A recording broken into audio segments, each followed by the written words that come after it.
ഈ വിഷയത്തിൽ പൊതുജനങ്ങൾക്ക് എന്താണ് പറയാനുള്ളത് കേൾക്കാം. വോയിസ് ഓഫ് ദ പീപ്പിൾ, കോട്ടയത്തെ പൊതുജനം സ്പീക്കിംഗ്.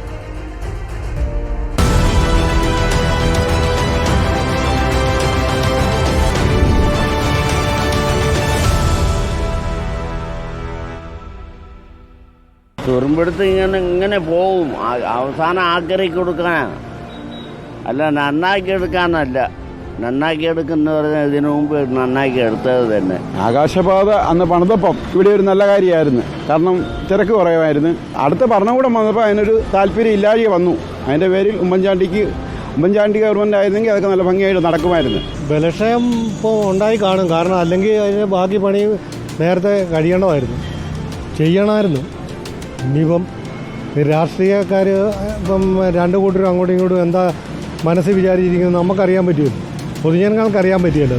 ഇത് പണിതപ്പോൾ ഇതിവിടെ പറ്റിയില്ല എന്ന് ഇപ്പോൾ എതിർക്കുന്നവർക്ക് പറയാമായിരുന്നല്ലോ. ആരുമില്ലായിരുന്നു. പണിത് ഇത്രയും പൊക്കത്തിൽ കയറ്റി വെച്ച് വർഷങ്ങൾ ഇത്രയും കഴിഞ്ഞ് കഴിഞ്ഞപ്പോൾ പിന്നെ അതിനെക്കുറിച്ച് പറഞ്ഞിട്ടുണ്ടായ കാര്യം ഒരു കാര്യമില്ല. നീക്കം ചെയ്യേണ്ടതാണ് നീക്കം ചെയ്യണം, പണിയേണ്ടതാണേ പണിയാണ്. ആകാശപാത ഉള്ളത് നല്ലതല്ലേ. അതിന് മുകളിൽ കൂടെ എന്തെങ്കിലും പണി കൊണ്ടു കഴിഞ്ഞാൽ ഒരു നിലനിൽപ്പ് വരികയായിരുന്നു. പൊളിച്ചു മാറ്റട്ടെ, ആർക്കും ഇല്ലാതെ എന്തെങ്കിലും വെച്ചിരിക്കുന്നതാണ് എൻ്റെ അഭിപ്രായം വേണമെന്നാ. കാരണം എന്താ വെച്ച് കഴിഞ്ഞാൽ ഞങ്ങളെപ്പോലെ എനിക്ക് ഇത്തിരി കണ്ണിനൊക്കെ ബുദ്ധിമുട്ടുള്ള ഒരാളാണ്. എന്നിട്ട് നമുക്കൊക്കെ വഴി ക്രോസ് ചെയ്യാനും ഒക്കെ ഇത്തിരി ബുദ്ധിമുട്ടുണ്ട്. അപ്പോൾ ഈ പാത വരുന്നത് നല്ലതാണ് എൻ്റെ അഭിപ്രായം. തിരുവഞ്ചൂർ ആ പുള്ളി ഭരണം മാറി ആ പുള്ളിക്ക് വയസ്സ് എടുത്താൽ ഡീസൻ്റായത് ചെയ്യും, അല്ലാതെ വെറുതെ പോകും, അല്ലാതെ തന്നെ ചെയ്യും. ഇതിപ്പോൾ ഞാൻ 7ാം ക്ലാസ്സിൽ പഠിക്കുമ്പോൾ ഇത് പണിയാൻ തുടങ്ങിയതാണ്. ഞാനിപ്പോൾ ഡിഗ്രി കഴിയാറായി, ഇതുവരെ ഒരു മാറ്റവും വന്നിട്ടില്ല. വികസനമാണെന്ന് പറഞ്ഞാലും ഇപ്പോൾ ഇത്രയും നാളുകൾ പിന്നിട്ട് ഇപ്പം 2015 തന്നെ ഏകദേശം 10 വർഷത്തോളം അടുത്ത് വരുമ്പോഴത്തേന് അതിൻ്റെ ബലക്ഷയം ഉണ്ടെന്നുള്ള കാര്യം IIT റിപ്പോർട്ട് പുറത്തു വന്നിരിക്കുകയാണ്. അപ്പോൾ എത്രയും പെട്ടെന്ന് പൊളിച്ചു നീക്കുകയാണ് നല്ലത്. നഗരത്തിലെ തിരക്ക് കുറയ്ക്കാൻ വേണ്ടിയാണ് ഇത് ചെയ്തിരിക്കുന്നതാണ് പറയുന്നത്.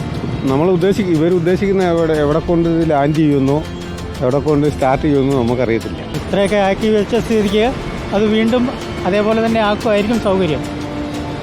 ആൾക്കാർക്ക് അങ്ങോട്ടും ഇങ്ങോട്ടും പാസ് ചെയ്യാനാണെങ്കിലും ഇത് തന്നെയല്ലേ നല്ലത്. മേളിൽ ഒരു ആകാശപാത ഉള്ളതാണ് നല്ലത്. കോട്ടയത്തിൻ്റെ ഒരു മോശമായി തന്നെ അത് മാറും. ആകാശപാത പൊളിക്കണോ വേണ്ടയോ? നാട്ടുകാർക്ക് ഏതായാലും സമ്മിശ്ര അഭിപ്രായമാണുള്ളത്. വിദഗ്ധ സമിതി റിപ്പോർട്ട് ഏതായാലും ഇത് പൊളിക്കണം എന്ന നിർദ്ദേശം തന്നെയാണ് മുന്നോട്ട് വെക്കുന്നത്. ഇതിൽ രാഷ്ട്രീയ കളിയാണെന്നാണ് തിരുവഞ്ചൂർ രാധാകൃഷ്ണൻ ഉൾപ്പെടെ കോൺഗ്രസ് ആരോപിക്കുകയും ചെയ്യുന്നത്. നമുക്ക് വിശദമായി പരിശോധിക്കണം.